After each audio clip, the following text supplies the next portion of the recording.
Kucağında olsaydı.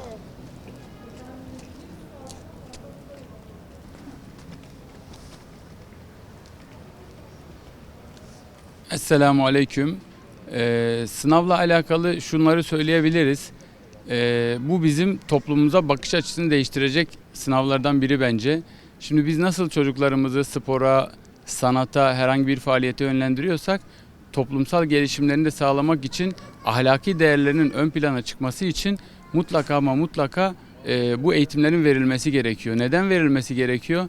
Toplumumuz şartlarında görünen olaylar ortada. Uyuşturucudan madde bağımlılığına, kumardan işte çocuk öldürülmelerine kadar bir sürü sosyal sıkıntı yaşıyoruz. Bunların temelinde dinimizi ve bize örnek olarak gönderilen peygamberimizi daha iyi anlamadığımızdan kaynaklanıyor bence. Biz Peygamber Efendimizin hayatını hayatımıza tatbik edip nerede ne yapmış, nasıl yaşamış, hangi olaya nasıl müdahale etmiş gibi sonuçlara ulaşabilirsek toplumumuzun ıslah olması için, toplumumuzun daha iyi bir kıvama gelmesi için de en öncelikli eylemlerimizden biri olmalıdır. Buradan tabii ki ben STK'lara, vakıflara, derneklere seslenmek istiyorum. Bu tarz sınavları, bu tarz oluşumları, bu tarz girişimleri daha çok yapabilmek adına, çocuklarımızı koruyabilmek adına, aslında çocuklarımızı bu zalim grupların eline bırakmamak adına bu tarz faaliyetleri artırmamız gerekiyor.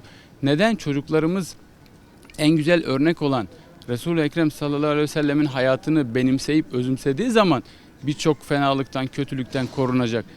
Toplumun hali ortada. Yani bunu STK'lara sesleniyoruz. Lütfen çocuklarımızı başka grupların eline bırakmayın. Bu konuda daha dikkatli olun, daha dirayetli olun, daha çok çalışalım ve çocuklarımızın ahlakına değinip nasıl bilgi birikimi yüklüyoruz, ahlaki olarak da yüklenmemiz gerektiğini düşünüyorum. Sınav olarak da güzel hazırlanmış sorular vardı. Gayet de güzeldi. Yani o kadar toplumumuza ve günümüzün çağdaş medeniyetler dediğimiz işte vurgu yapılan noktalar vardı ki onları yakalayabilmek çok önemli bence. Yakalayabilenler olmuştur. Kitaba iyi çalışanlar olmuştur. Biz de elimizden geldiğince kendimiz, çocuklarımız için çalıştık. Sorumluluğumuzu yerimize getirdiğimizi düşünüyoruz. Allah razı olsun hepinizden, emeği geçenlerden.